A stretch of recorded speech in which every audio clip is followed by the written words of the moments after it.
The angular ship descended through swirling clouds, its metal hull gleaming in the sun's light.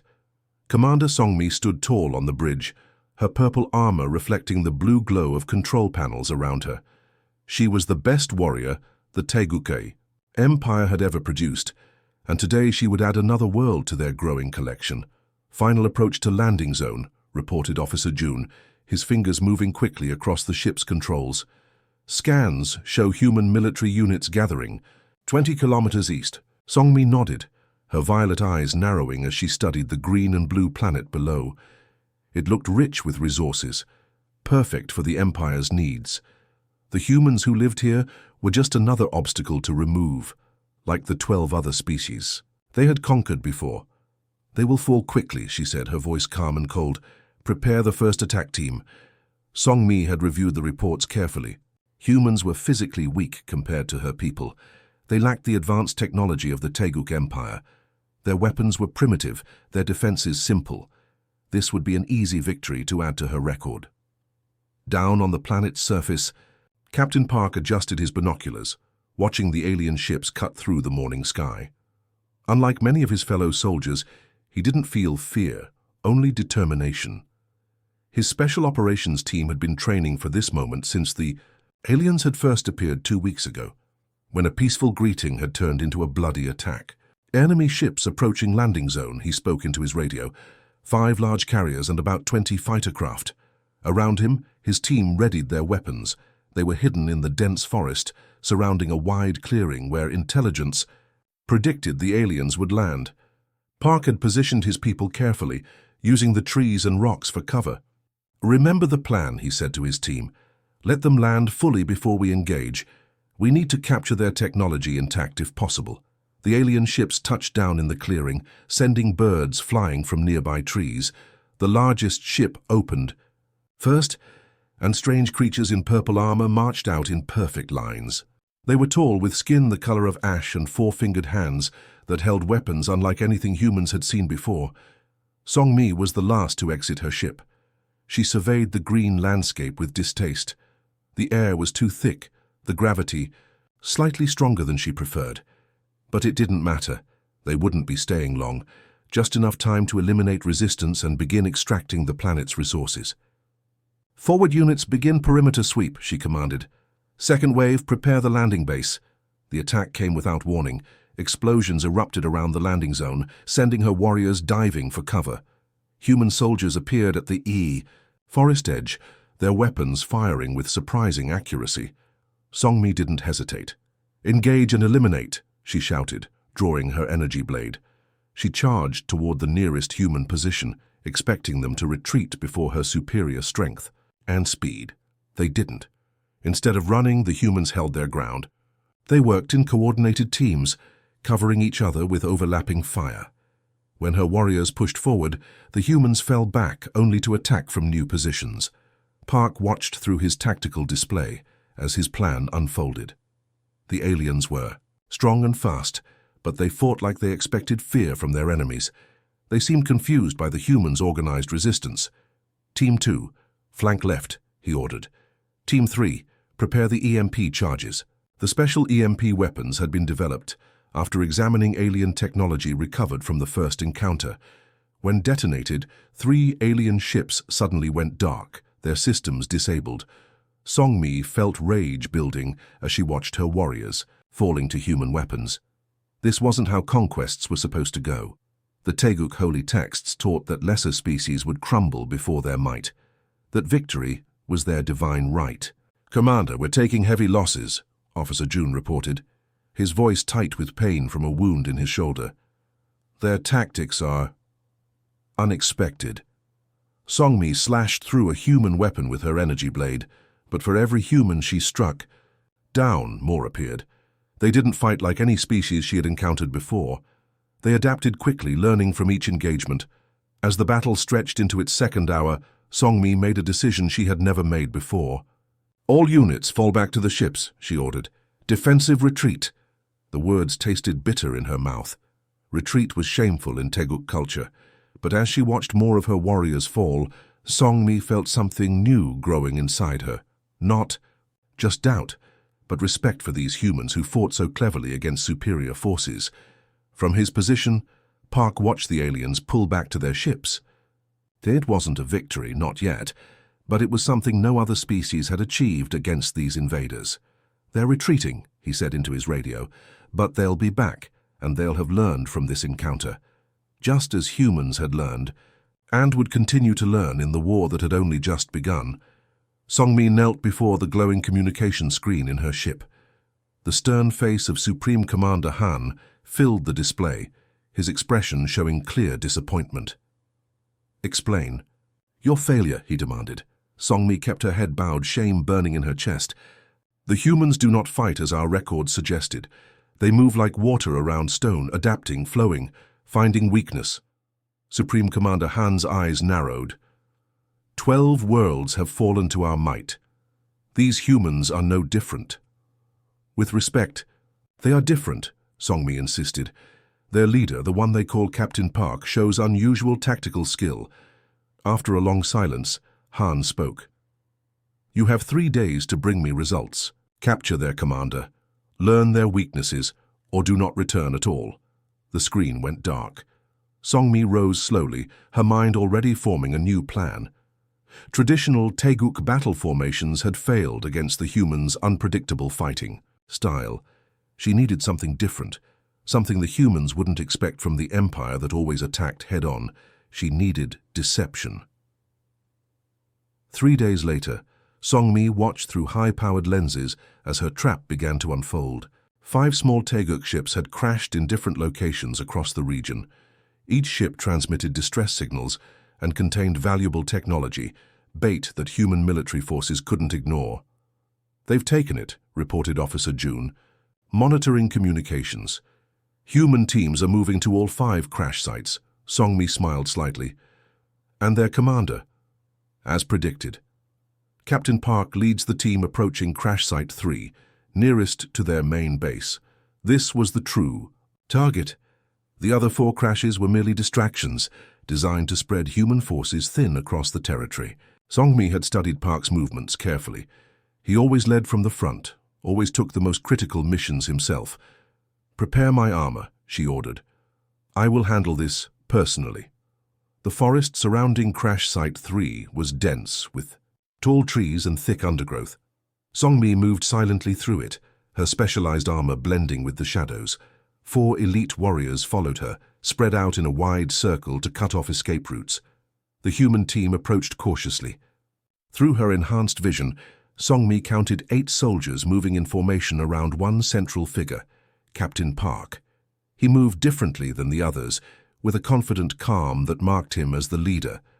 Songmi touched a control on her wrist. The crashed ship ahead suddenly emitted a series of bright energy pulses, another distraction. As expected, the human soldiers focused their attention on the new threat. This was her moment. Songmi signaled her warriors to move in, then launched herself from the tree branch where she had been waiting. Her target was isolated now, separated from his team by just enough distance to make this work. She landed silently behind Park, energy blade ready to disable, but not kill. The humans were more valuable alive for information, but something unexpected happened. Just as she moved to strike, Park spun around, eyes locking directly with hers. "Now!" he shouted. The forest floor beneath Songmi's feet suddenly collapsed, a hidden pit trap. She jumped with her enhanced reflexes, barely escaping the fall, but the moment of surprise cost her. Park was already attacking, his weapon firing rounds that struck her armor with surprising force. He knew, Songmi realized with shock. He knew I was coming. She rolled behind a large tree trunk, mind racing. Her warriors should be moving in, but her communication device remained silent. Something had gone very wrong. Park's voice called out from behind cover. "Your soldiers won't be joining us, Commander. We jammed your signals as soon as you entered this sector." Songmi felt cold anger rise within her.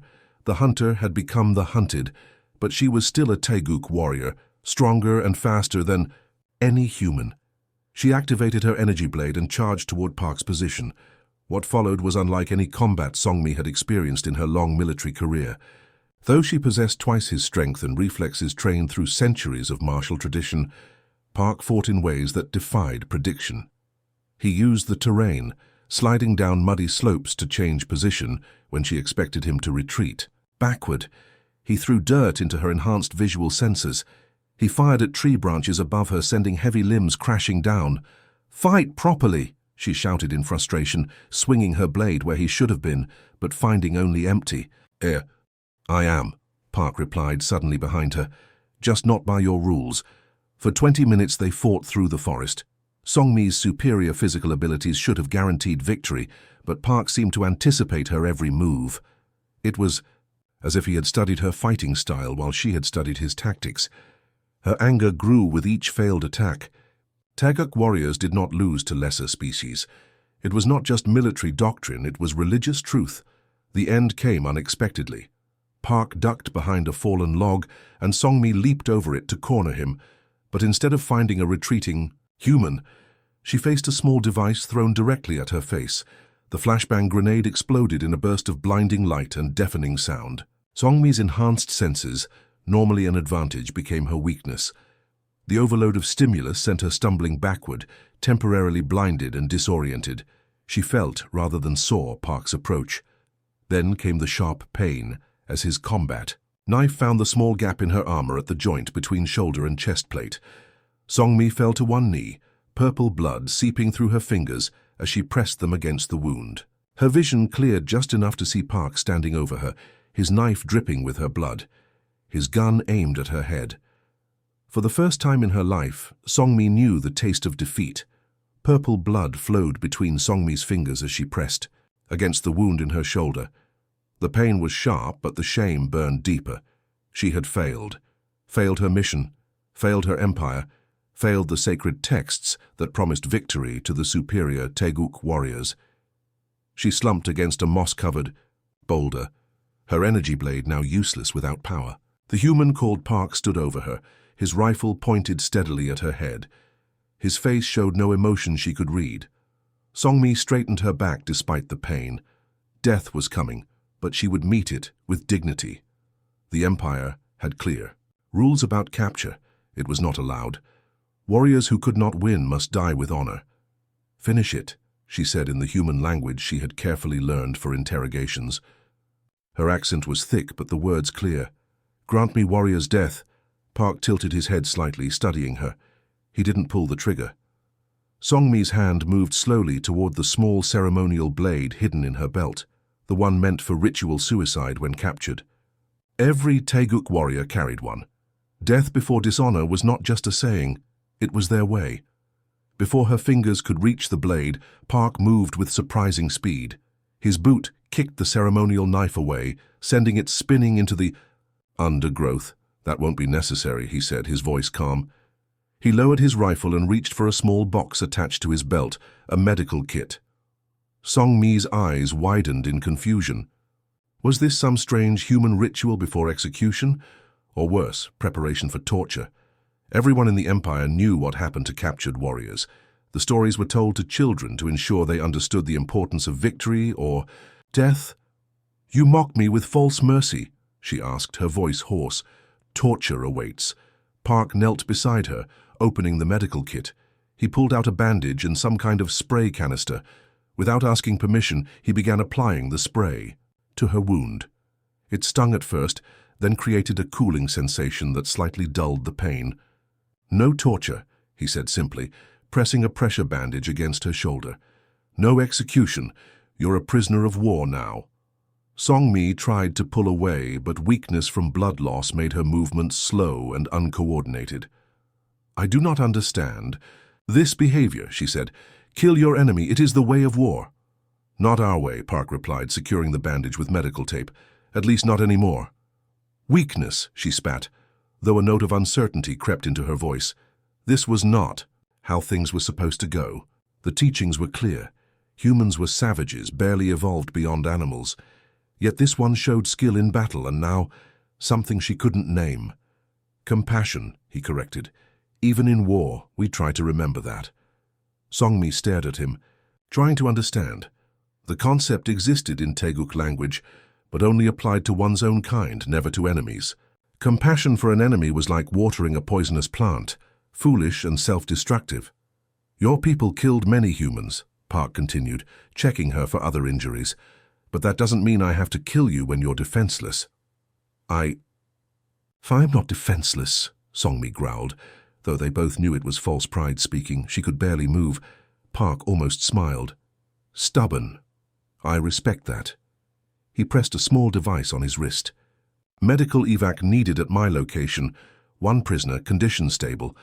Songmi heard voices responding through his communication device, but she was starting to feel lightheaded. The blood loss, while slowed by the human's treatment, was taking its toll. Why? She asked, the single word containing all her confusion. Park sat back on his heels considering her question. Because killing when you don't have to diminishes both of us. This made no sense to Songmi. Killing enemies strengthened the Empire. It was simple mathematics. Fewer enemies meant greater safety for her people. Your way will lead to extinction, she said. Mercy is a luxury. Maybe, Park interrupted. But giving up what makes us human just to win, that's its own kind of extinction. Songmi wanted to argue further, but darkness was creeping into the edges of her vision. As consciousness began to fade, she found herself studying the human's face more carefully.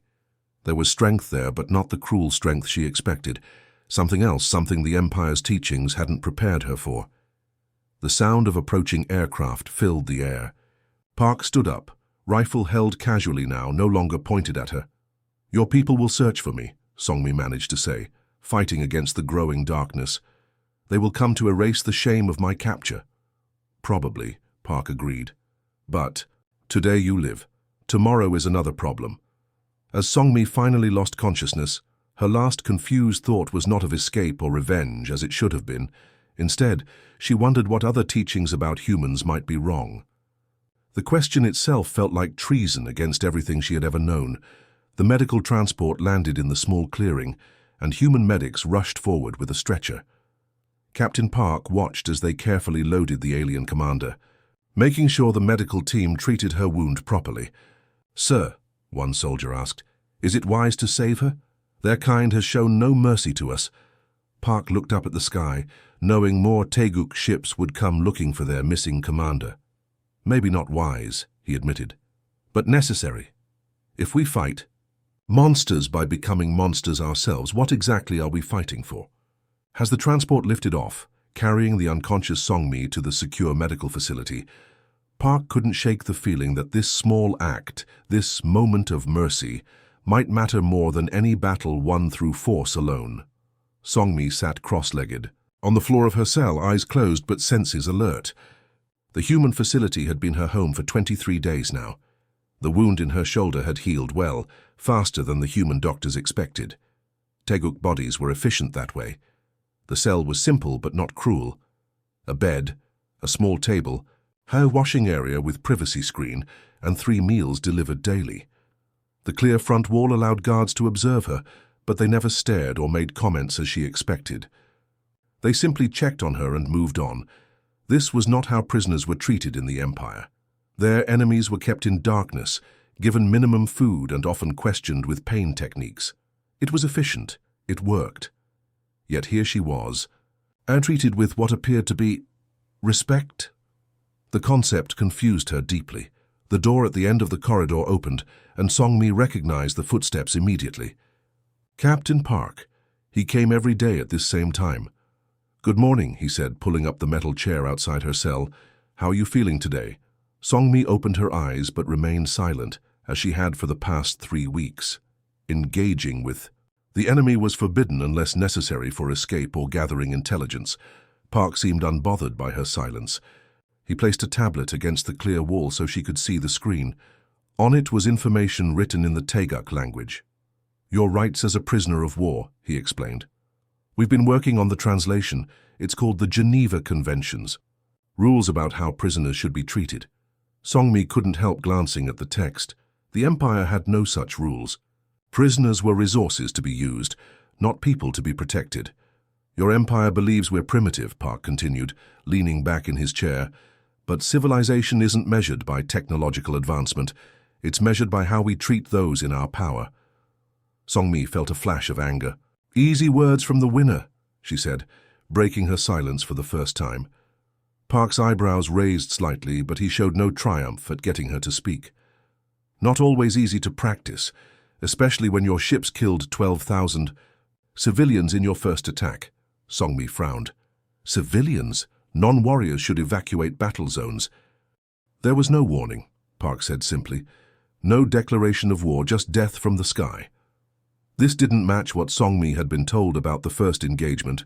Supreme Commander Han had reported a military confrontation, not an attack on civilian areas. Could he have lied? The thought was almost too uncomfortable to consider. "Why do you come here?" she asked, changing the subject. "To study me? To break me with kindness instead of pain?" Park shook his head. "To understand, and maybe to help. You understand us." Over the next week, Song-Mi found herself speaking more. At first, she only asked practical questions about her captivity. Then, despite her training, she began asking about human ways. "Your guards change every 6 hours," she noted one day. "The night guard brings an extra cup of water without being asked. Why?" "Her brother has trouble sleeping," Park explained. "She thinks you might too." This small kindness from a complete stranger made no sense in Tiguk philosophy. Efficiency demanded that prisoners receive exactly what was required, nothing more.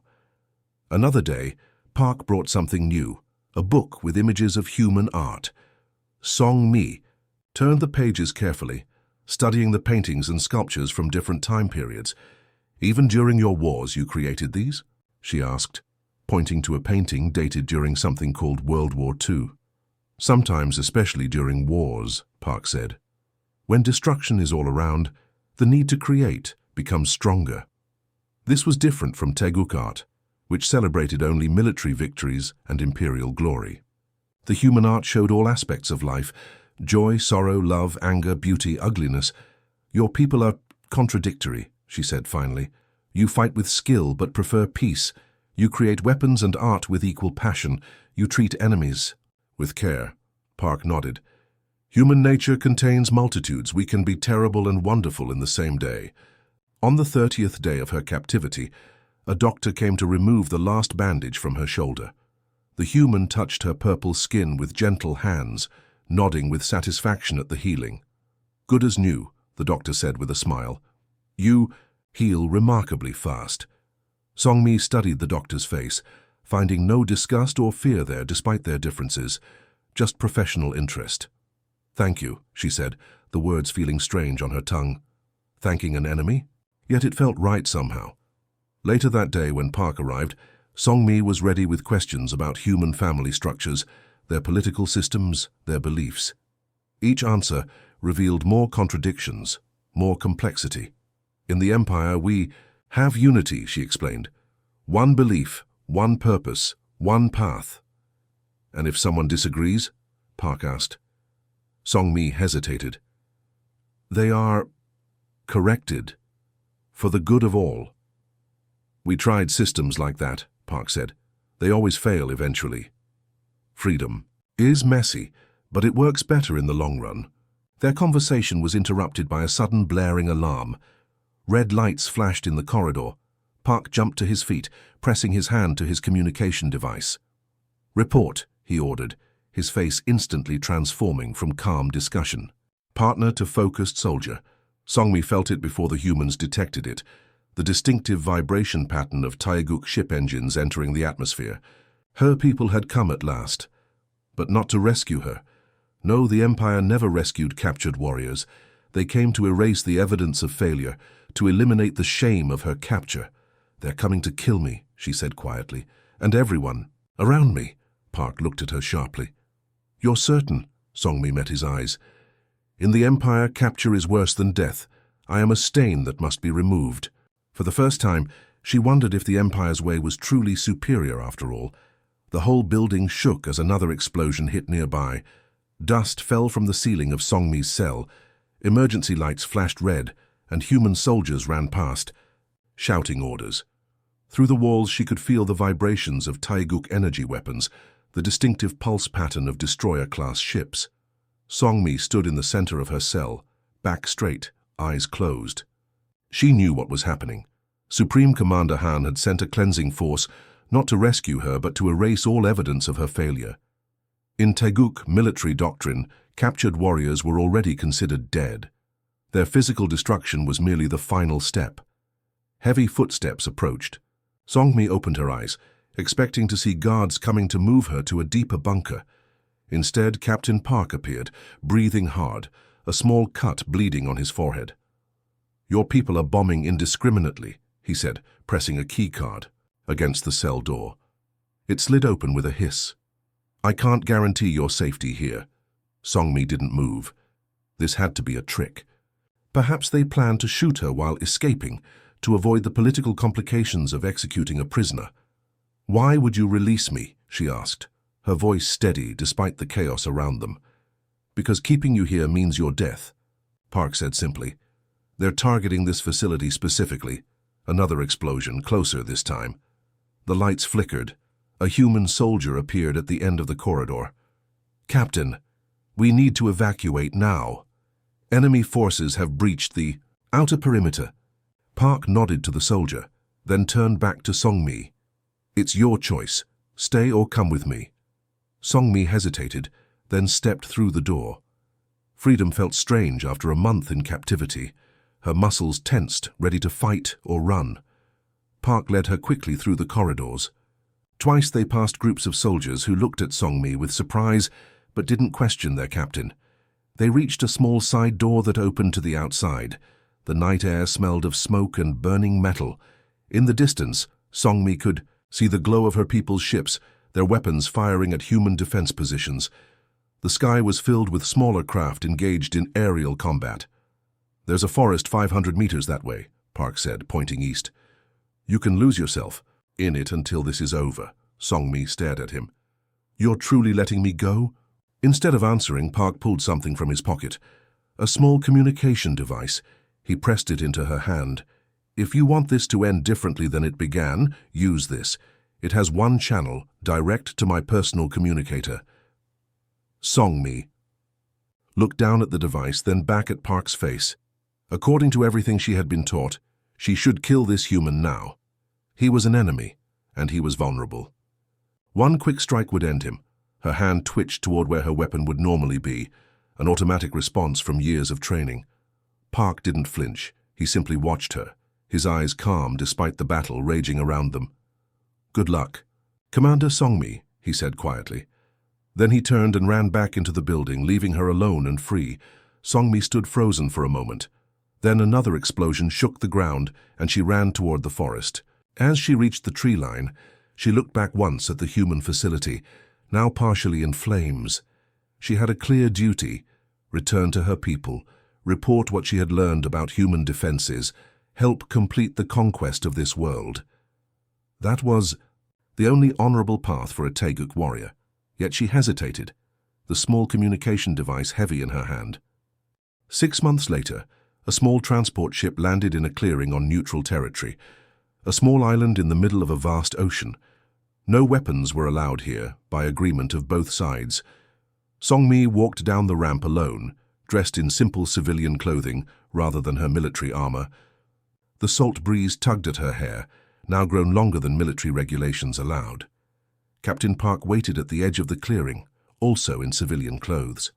No weapons, no soldiers, no witnesses, just the two of them, as agreed. "You came," he said as she approached. Not a question, but surprise was evident in his voice. "It wasn't easy," Songmi replied. "I am considered problematic now." They sat at a simple table placed under a large tree. Between them lay a small device, a translator to help with complex concepts. Their limited knowledge of each other's languages couldn't express. "My superiors are skeptical," she began, choosing her words carefully, "but curious. Your concept of mercy as strength rather than weakness, it challenges our most fundamental beliefs." Park nodded. "Understanding begins with one conversation." Songmi looked out toward the ocean, remembering the past 6 months. After escaping into the forest that night, she had wandered for days, torn between duty and doubt. When a Taeguk scout ship found her, she reported that she had escaped during the attack, a partial truth that preserved her honor. But back among her people, Everything felt different. The absolute certainty she once felt had been replaced by questions. She saw cruelty where before she had seen only necessary hardness. She noticed the fear in the eyes of junior officers when commanders entered rooms. She began to wonder if there were other ways to be strong. 3 members of the High. Command have agreed to hear human peace terms, she said, turning back to Park. Not publicly, secretly. They don't trust you, but the war is proving costly. And what about you? Park asked. What do you believe now? Songmi was silent for a long moment. I believe that everything I knew about humans was wrong. I believe that everything I was taught about strength and weakness needs to be reconsidered. She placed her hand on the table, palm up, a gesture of openness that would have been unthinkable for her 6 months ago. I believe that the moment you chose not to kill me was the moment that saved thousands of lives on both sides. Park looked at her hand, then slowly placed his own palm against hers, different in color and shape but equally strong. To new beginnings, he said. Songmi nodded. To peace. Between them lay the possibility of what neither had imagined before their first violent encounter. 2 very different species finding a way forward together.